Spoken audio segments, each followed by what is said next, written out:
Hey, Rent to Retires, it's Adam Schroeder here with another episode, joined as usual by the founder and CEO of Rent to Retirement, Zach Lemaster. You'll notice we don't have a guest today because we're going to talk about a topic that you hear a lot about, and that is because it's an election year. And so Zach came to me and said, Adam, what does because it's an election year actually mean? Does it actually hold any weight? And the answer to that was, Zach, I have absolutely no idea. So we went around and did some research, and we're going to bring that here to you today. So Zach, thanks for joining. Let's start talking numbers. Yeah, and thanks for doing the deep dive into the past, I think 40 years or past 8 or 9 elections, Adam, because this is something that I think it'll be interesting to dive into this, but this is probably a question that some people have on their minds. How does this impact the real estate market, the economics as a whole, interest rates? And the data was a little bit surprising. And so while each election and each market cycle is different, I think this is something to show general trends. And just, if nothing else, don't base your investing around this, but just data to be conscious of, I think, like many things. But as we always say, as long as you're staying true to the fundamentals and you have this right strategy in place for you, then it's always a good time to invest as long as you know what you're doing. So, all right, let's get into the numbers. What did we find out here, Adam? All right, well, let's start with the thing that everybody loves, and that's the equity in their home, because that's what's gonna, they can use to invest in other things or just feel good about when they die and hand it off to their kids. And so let's talk appreciation at first. We saw, over time, we always say home prices go up over time. So let's talk about kind of what years has that not gone right? Yeah, well, what we found out was that all years have appreciated, really, but 2 years. Right? Actually, it was 1 year, right? There's only 2008, I think, was the only year during the election year where there wasn't an appreciation. And there were 3 years over the past, what do we have? 1, 2, 3, 4, 5, 6, 7 elections. There was 3 years where there was double-digit appreciation. All years appreciated quite significantly, except for 2008, which obviously we were in a large housing correction. I think most people know that. And then that happened, right? Yeah. So just so everybody knows, 2008, there's a lot, whenever we say except 2008 is usually included. So when I look at this trend to say, and we're seeing houses appreciate right now currently. So, we obviously don't have all the data for this year's election, but we can kind of see what's been happening over the past year. When Adam ran these stats, he looked at every single year going back, and specifically looking at the election year itself, but also focusing on the year prior and the year after to see, what is the general trend. I think that's really important when you're looking at stats, because you're not being so hyper-focused at one point in time where it can give you maybe incorrect data. You need to look at a general trend, but all years have appreciated. Generally, what we found is that the years prior for the past 7 elections, still, majority of those have seen some appreciation, but is rather modest. And then during the election year, all years had significant appreciation, except for 2008. And then the following year we still saw positive appreciation in pretty much all markets, except for it was a slower appreciation. So when I look at this, and we're seeing that right now when we're looking at where home prices are at currently, home prices are still appreciating, coming out of a past 2 years where they were, maybe fluctuating or rather stagnant. We see home prices are starting to appreciate early this year.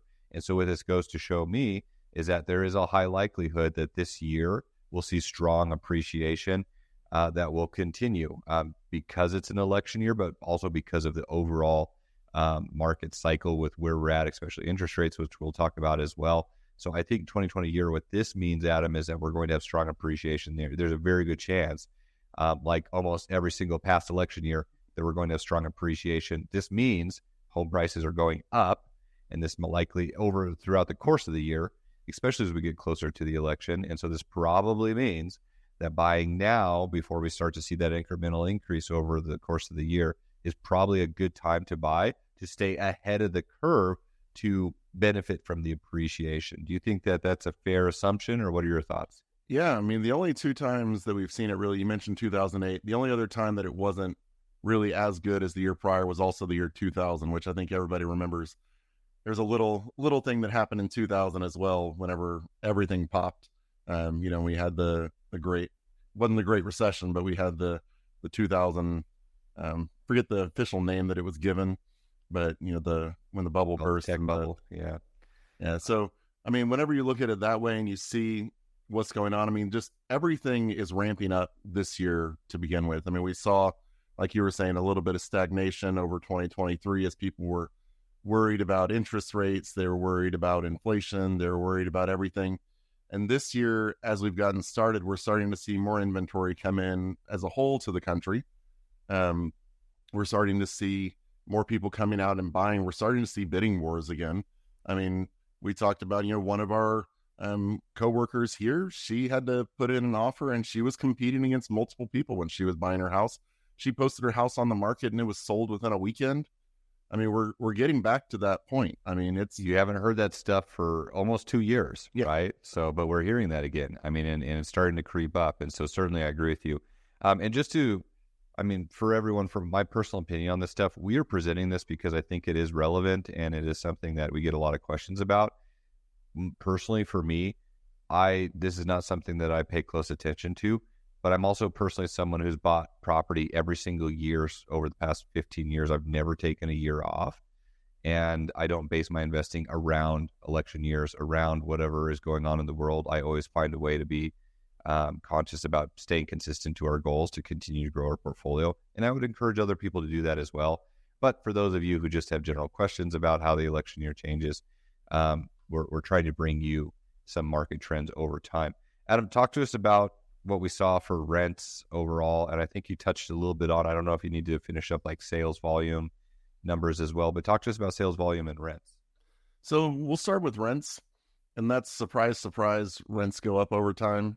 We've seen some really, really good numbers when it comes to, pre-election, post-election, but almost always without fail, except for big surprise 2008, we have seen rents increase from election year from the previous year to the election year and from the election year to the next.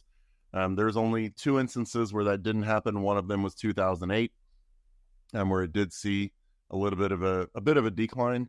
And then 2016, we were laughing about this earlier. 2016, there was a decline between pre-election and post-election, but it was the difference in pre-election was the highest year out of all 21 years that we looked at, and post-election was the third highest year of all of the years that we looked at. So if you want to call that a drop, call it a drop, but when you're still keeping in the top 3, I think you're doing pretty well. So I mean, we're seeing significant growth between these years. So it's a constant rise in rents.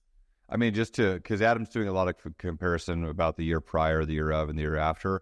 But just to summarize this, in election year, every single election year, rents have gone up over the past, 30 plus years. Every single year, 32 years, the rents have gone up during election years.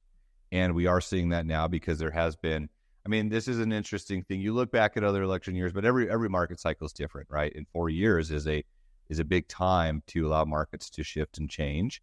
And certainly what we've seen right now is there actually has been a little bit of rent stagnation and some rent drops in certain areas, some areas more so than others.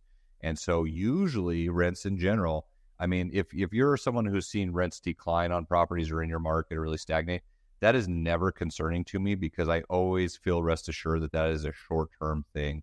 Rents are always going up, guys. Inflation is real.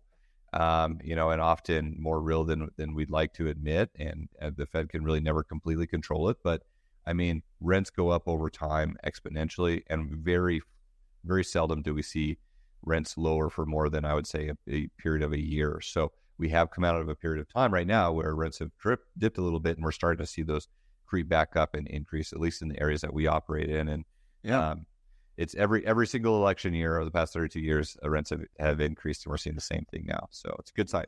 Yeah, and you mentioned kind of we've seen some places drop in rent, and yet we're starting to see from January, especially into February, the places that it was harder to rent, it's now we're getting applications, we're getting rents, we're starting to see rents grow up. People used to be like, oh my gosh, it dropped, this amount. Well, we're already more than halfway back to where it was just over the last month and a half.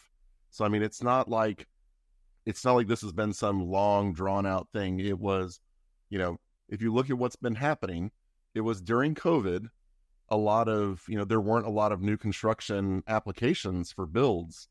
And then they started back up. And so a lot of it has been that inventory is starting to hit the market again.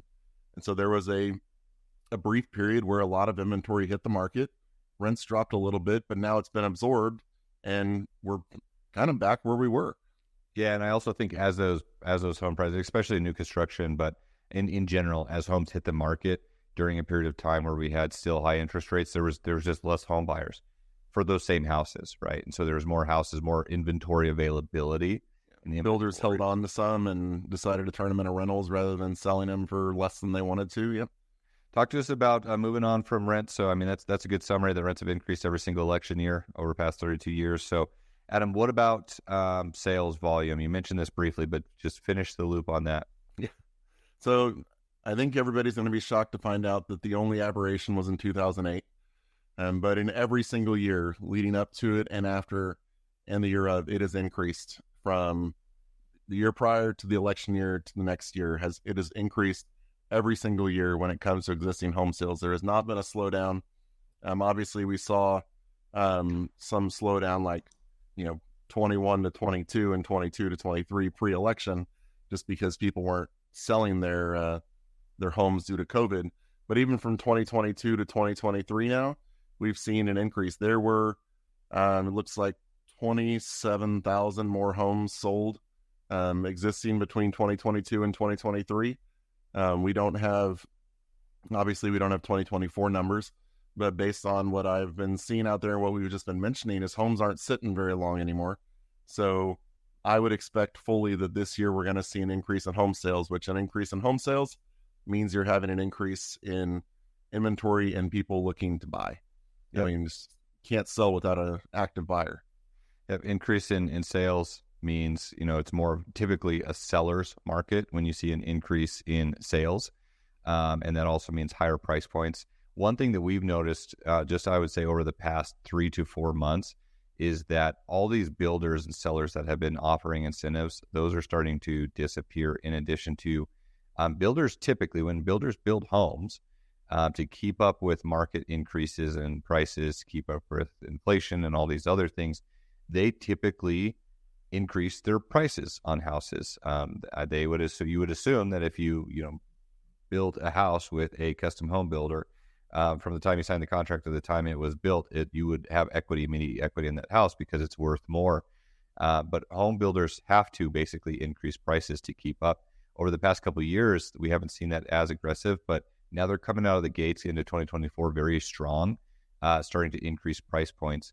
I would say every 2 to 3 months, so at least once a quarter, you should see probably about a 3 to 4% price increase in homes.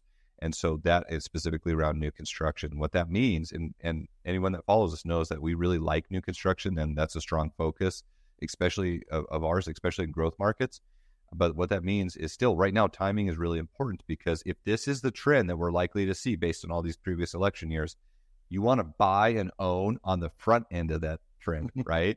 You don't want to own in the last part of the year where the year's been aggressive. It's been a seller's market. Builders have been increasing prices. You've had increases in rents and home prices, and now you're paying more than you would have previously. So this is why it's way more important to pay attention to the market trend as a whole versus trying to base your decision around interest rates, guys. And that's the next topic. And the last one we'll talk about is just simply where have interest rates been with election years. But do not base your investing around interest rates. You're thinking about it wrong. You can always refinance, right, Adam? Yep. And also, I just want to touch real quick on, you were just talking about numbers and sellers market and all of that. People heard during the pandemic, we talked about the U.S. population growth, and it was an issue because population growth got down to like 0.1%.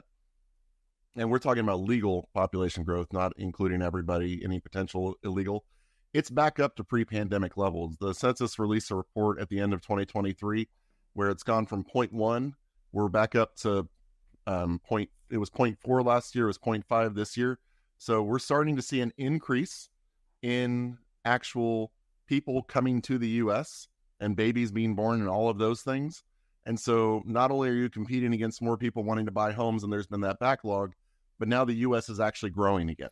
And when the U.S. grows, obviously that's more competition for everybody all the way around. So just wanted to throw that out there for people as well. So diving into interest rates, and this is one that we've seen just come and go. We've seen for the most part, interest rates have decreased from the year prior to the election year. But from the election year to the following year, I believe it was, what was it about? It usually went upwards, correct?